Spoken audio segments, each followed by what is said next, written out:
pessoal, bem-vindos a mais um treinamento aqui do nosso programa de privacidade na Pravicon, e agora nós vamos falar a respeito da resposta a incidentes de segurança envolvendo dados pessoais. Do que se trata disso? É um comportamento organizado que queremos ter quando qualquer um de nós dentro da corporação percebemos que alguma coisa que não era para acontecer ocorreu com um dado pessoal. Veja na tela a definição do que é um incidente. Então, incidente é qualquer coisa fora do script que caracterize uma ação ilícita ou não autorizada com um dado de um titular interno ou um participante, seja como for.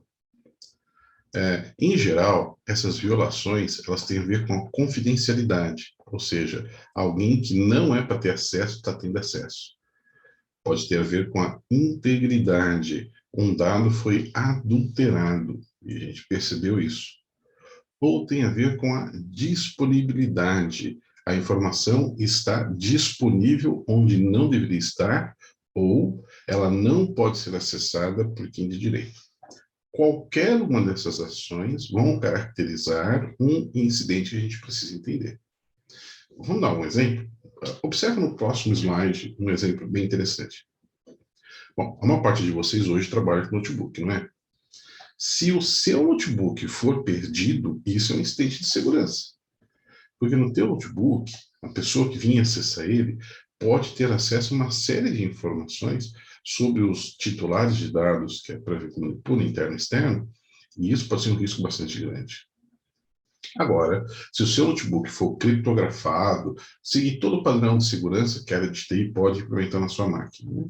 E ele for roubado, aí não é um incidente de segurança envolvendo dados pessoais. Por quê? Porque as regras de segurança foram adotadas.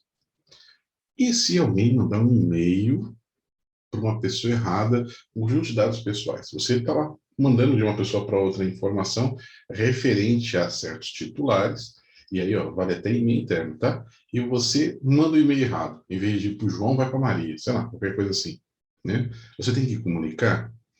Bom, se a pessoa que recebeu não era para receber e tem informação ali que é uma informação protegida só para os olhos de algumas pessoas na organização, você tem que notificar. Este pode ser um incidente de segurança. Mesmo que outra pessoa fale, ó, não é para mim, apaguei, não tem mais nada aqui comigo. Tem que registrar, porque ali pode ser uma ponta de uma história. E outra pessoa nem é culpada. Mas a gente tem que se cercar de garantias nesse caso. Então, errou no e-mail e colocou ali dados de identificação das pessoas, dados sensíveis, quem já viu até agora, tem que comunicar, tá? Ou se você eventualmente percebe, né, que determinado serviço, né, um portal ou um sistema, pede para você ficar digitando o seu CPF. Ah, não, a gente tem que separar aqui, mesmo o sistema interno, hein, que você tem que usar o CPF. E isso daí não está certo. Sabe que tem uma empresa que a gente trabalhou e eles tinham um formulário interno para a pessoa poder se manifestar. Ó, anota aqui para dizer que você fez o que era para ser feito. Como é que a pessoa procedia esse registro? Colocando o CPF e o nome dela, e era só isso, CPF e o nome, e assinava. Né? E a gente perguntou, mas se você está falando com um funcionário, está pedindo o CPF dele, né? E aí é para estagiário ver, departamento A, B, C, D, era comum. Todo mundo sabia o CPF de todo mundo lá dentro. Não é assim que brinca, né? Então, percebendo uma coisa dessa, você também notifica. Né? Mas você vai reportar como incidente uma coisa dessa, se é um formulário interno, vai reportar como incidente, porque este é o meio da gente registrar. Né? Na verdade, essa designação de incidente vai proteger a Pravicon. Né? A gente vai ter oportunidade de conversar sobre isso numa outra oportunidade. Agora, cabe que essas são as circunstâncias em que a gente vai comunicar. E se houver um ataque hacker, né? A gente tem que fazer, né? Aí tem que comunicar também. Bom, vamos lá. Por que todo esse rigor? Porque esta disciplina de gestão, que é a gestão de incidentes de segurança, é uma disciplina pontuada em vários contextos normativos. E aí a gente está falando de norma, estamos falando de procedimentos de boas práticas, estamos falando das políticas que nós temos implementadas dentro da empresa, e a gente está falando, por exemplo, a ISO 27000 requer um comportamento para isso, ISO 20000 LGPD. Então, tem que ter um conjunto disciplinado de ações. E está aqui na tela, vou colocar para vocês o slide número 5, e este slide fala a respeito de como tem que ser a sequência de ações, o fluxo de trabalho associado ao incidente. Então, envolve a detecção, e aí estamos falando muitas vezes dos senhores, a classificação, que pode começar com os senhores, mas é de responsabilidade do encarregado fazer isso, o engajamento do time, que envolve toda a empresa para poder fazer aquela correção, e a resposta que tem que ser organizada e registrada para dar a devida proteção legal e o comportamento de fato que precisa ser adotado para se evitar problema. Bom, vamos falar sobre notificação, né? Quem é que fala o quê? E, bom, naquela sequência, o primeiro ponto era a detecção. E a detecção, muitas vezes, pode acontecer de uma forma automatizada, mas, de verdade, são os senhores que vão perceber alguma coisa ilícita. De modo que é responsabilidade de cada colaborador ficar atento a essas circunstâncias ilícitas e, quando perceber algo, observe no slide o que você precisa fazer. Informar data, hora, se tem algum sistema ou computador ou pessoas que são envolvidas.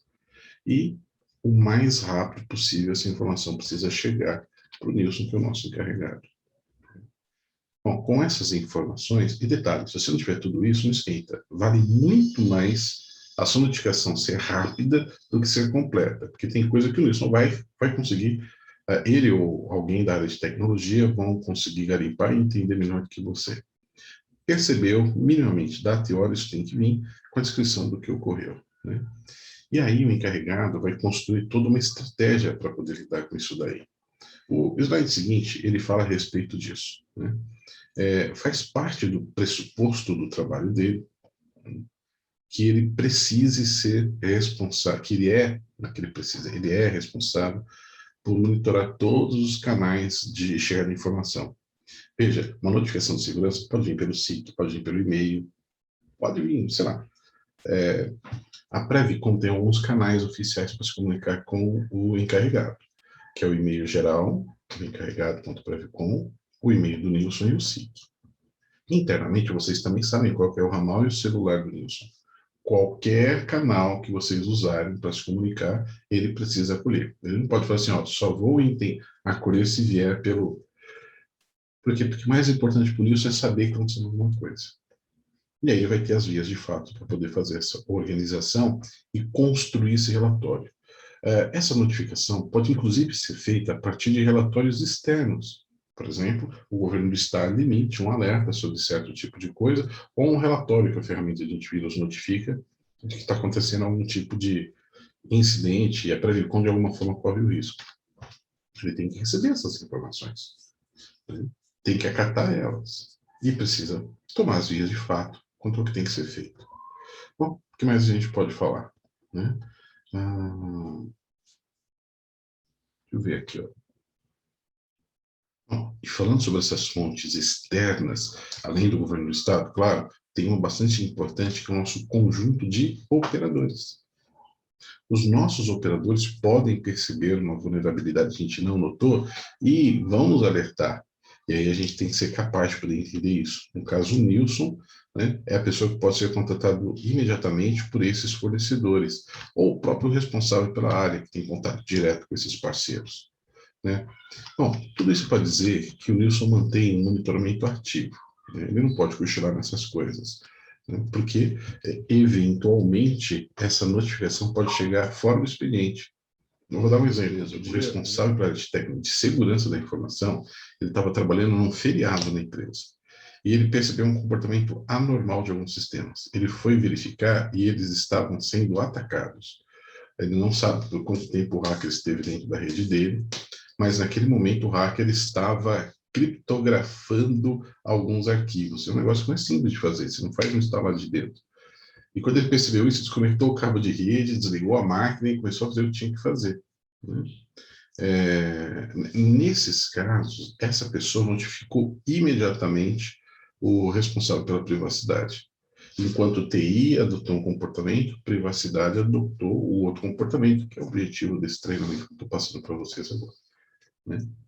Bom, o monitoramento é ativo e constante. Né? E é de responsabilidade do encarregado.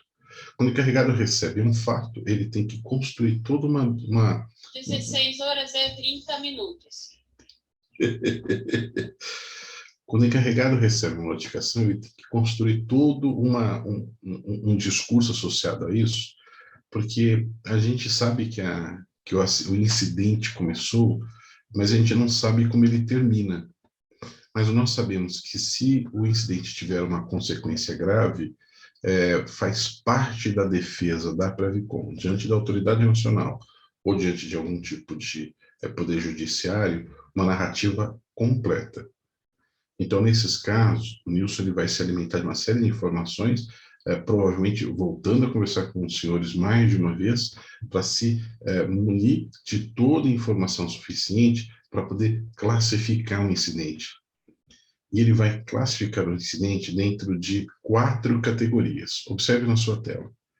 A primeira categoria é um incidente de classificação simples. O que é um simples? Houve um vazamento de dados, e isso é sério, é simples, não quer dizer que não é sério. É sério, mas não houve vazamento de informações financeiras ou comportamentais, dados sensíveis, né? Se houve vazamento financeiro, aí o problema tem uma outra dimensão e ele vai receber essa classificação financeira. Ou então, comportamental, próximo slide. Ou dados sensíveis, não é nem só financeiro, nem só comportamental, mas aí dado de criança, alguma outra informação que classifique a detalhes sobre o titular do dado, que não é nem a identidade dele e nem só o comportamento ou financeiro. Dados biométricos, dados a respeito de circunstância de saúde dessa pessoa, né? Vocês têm uma série de informações desse tipo, até pela característica do negócio que vocês têm.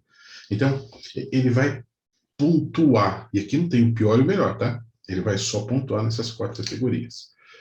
Bom, e por que aqui é uma coisa bastante importante?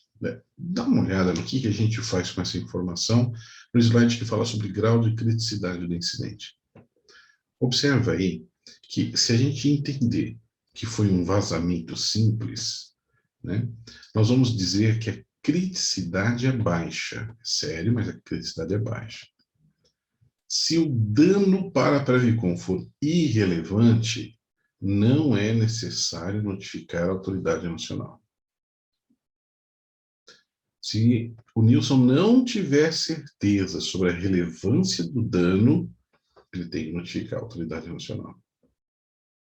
Agora, independente se for um vazamento grande ou pequeno, mas houve vazamento de dados financeiros, comportamentais, ele precisa necessariamente avisar a autoridade nacional, que isso já é um risco relevante, pode complicar bastante a vida da Pravicom. Agora, se houver, observa aí quando a classificação for alta, né? Se foi um pacote completo de dados, com os dados financeiros, dados de identidade, enfim, o conjunto completo de dados sensíveis, a criticidade é alta e ele precisa notificar a autoridade nacional. Nesses 3 casos, pode ser que ele também precise notificar a polícia. Sim, porque qual que é o objetivo da notificação? Né? Não é só alertar, em geral, o titular do dado, que o dado dele sofreu um ataque, alguma coisa que o valha. Né? Isso é o que nós queremos, isso faz parte do conjunto de danos que a gente quer reparar. Mas é principalmente proteger a Pravicom contra uma ação judicial ou uma multa. Então, a gente vai lá, notifica a autoridade nacional, abre um BO para proteger a Pravicom, e detalhe, quem vai tomar essas decisões, a gente vai ver daqui a pouco, não é só o Nilson que vai tomando decisão, né? Mas é para já começar a encadernar uma estratégia de resposta bem documentada sobre tudo que foi feito. Isso tudo para garantir a transparência da operação. Né? Nesse sentido, deu para perceber que se trata de uma coisa bastante importante, que todos os funcionários estejam engajados e estejam bastante preocupados com isso. Dá uma olhada nesse slide, que a gente coloca aqui o que se espera dos senhores. Que vocês conheçam, entendam e se comprometam no cumprimento das regras que estão sendo definidas, e dos senhores basicamente se espera que prestem atenção no dia a dia, não precisa virar detetive nem especialista em segurança, né? Mas que compreendam que é uma responsabilidade bastante séria perceber qualquer comportamento ilícito e, ao invés de só se espelhar, porque às vezes é o que acontece com a gente, né? A gente se incomoda com coisas que acontecem estão fora do script, se a gente percebe ainda que gera prejuízo, mas é compreender que a gente tem que juntar o máximo possível de informação e o quanto mais rápido for possível comunicar isso para o Nilson, que é o encarregado. Por sua vez, próximo slide, o Nilson ele vai ter que construir toda uma estrutura, né, de resposta e monitoramento. Então, ele tem que receber esse tipo de informação, ele tem que começar a coletar as evidências do que precisa ser feito, tem que fazer aquela classificação para tomar decisão sobre se sobe ou não sobe, né, a informação para a NPD, para a polícia, para o titular, tem que munir a subcomissão de privacidade de informação para que a diretoria executiva possa tomar as decisões, e ele é o grande maestro que vai controlar todo esse sobe e desce, né? É um sobe e desce intenso, a gente já viu esse tipo de coisa acontecer, você para a diretoria, para a privacidade, para a TI por horas, e às vezes até por dias, para poder tratar desse assunto, né? E aí tem uma coisinha que tem que deixar a gente preocupado. Se nós percebemos um incidente, senhores, temos 48 horas para decidir o que fazer. E o que era o que fazer? Se manifestar ou não para a autoridade nacional. Por que isso é sério? Ué, se a gente demorar mais de 48 horas, a autoridade nacional entende como uma negligência da nossa parte. Se tiver como provar que a gente patinou mais de 48 horas para avisar, a gente começou perdendo nesse jogo. Então a gente perde uma boa parte da estratégia de defesa contra a eventualidade, ainda mais se ficar patente que foi por alguma inobservância qualquer da Previcom que aquele incidente veio acontecer. Por isso, eu vou voltar aqui no slide, esse trabalho do Nilson em analisar, coletar evidência, classificar e coordenar a resposta é tão importante, porque ele tem 48 horas para resolver tudo isso daí. E se a falha aconteceu com um dos nossos parceiros, né, um dos operadores da Previcom, e ele demorar para avisar a Previcom, o tempo está começando a acontecer da hora que o parceiro foi informado, não da hora que a Previcom foi informado. Então, pense num parceiro estratégico, teve um vazamento qualquer lá, um incidente de segurança lá, que estão então prestando atenção nisso, e ele demorou 40 horas para avisar a gente. O Nilson tem 8 horas para fazer tudo o que ele precisa, para poder envolver o subcomissão, envolver a diretoria executiva, tomar decisão, comunicar a agência nacional, ou refazer o BO. Complicado, né? Pois é, faz parte do trabalho dele, né? E a tecnologia vai estar com ele para poder ajudar nesse processo, porque se o vazamento ocorreu aqui dentro da empresa, eles precisam fechar a torneirinha, tá? No próximo slide. A área de tecnologia daqui, do operador, se a falha ocorreu no operador, ela tem que garantir que a causa raiz do problema foi cessada e que você parou, você conseguiu controlar o risco, tá? Vazou, o negócio saiu, eventualmente algum sistema parou, só que você conseguiu determinar a causa raiz para ela. Veja, isso tem que ser tempestivo, não é mais aquelas 48 horas, então essa notificação, aqui está falando de sobrevivência do negócio, né? Já vi empresa que sofreu ataque em servidor de correio eletrônico e ficou 4 dias sem correio eletrônico. 4 dias. Não estou falando que é o caso de vocês. O correio eletrônico de vocês tem uma série de características a mais que estão lá na Prodesp. Mas existem circunstâncias em que vocês dependem de parceiros que não é a Prodesp. Que a gente sabe que, por força do Estado, tem também uma dor de cabeça bastante grande com a LGPD e estão correndo atrás, né? Então, a gente precisa garantir que o nosso ecossistema ande de acordo, porque nós vamos ter que contar com a TI deles para poder resolver essas questões, não só com a nossa. A área jurídica, próximo slide, vai ser bastante importante também, vai ajudar a gente a enxergar tudo isso, e enxergar com os olhos da lei. Quais são o posicionamento público que a empresa vai adotar, que a gente vai recomendar para a diretoria executiva. o texto em que a gente vai se manifestar para a polícia ou para a autoridade nacional, para o titular. O jurídico tem que ter certeza que a gente não está se comprometendo com aquelas palavras que a gente está escolhendo. Né? E as obrigações contratuais e regulatórias, será que tem alguma que a gente precisa levar em consideração para poder saber o que fazer em relação a esse incidente? Né? Toda a estratégia desse tempo que a Previcom tem para se manifestar e também para a solução, o jurídico tem que estar o tempo todo junto conosco, porque é fundamental o trabalho deles nesse sentido. E a área jurídica, eventualmente, pode decidir chamar uma assessoria externa, além da regular que existe, para poder tratar desse caso. Esse daí é um papel que a área da jurídica vai ter para dar suporte tanto à subcomissão quanto à diretoria executiva. É importante que se entenda claramente o impacto dessas coisas, qual é o posicionamento público que a empresa vai tomar, e aí a empresa determina quem são seus porta-vozes a partir da diretoria executiva, para poder se comunicar com o mercado, se comunicar com os titulares de dados envolvidos e garantir o controle de dano nesse caso. Gestão de incidentes de segurança. Este é um capítulo bastante sério nesse nosso programa de conformidade LGPD.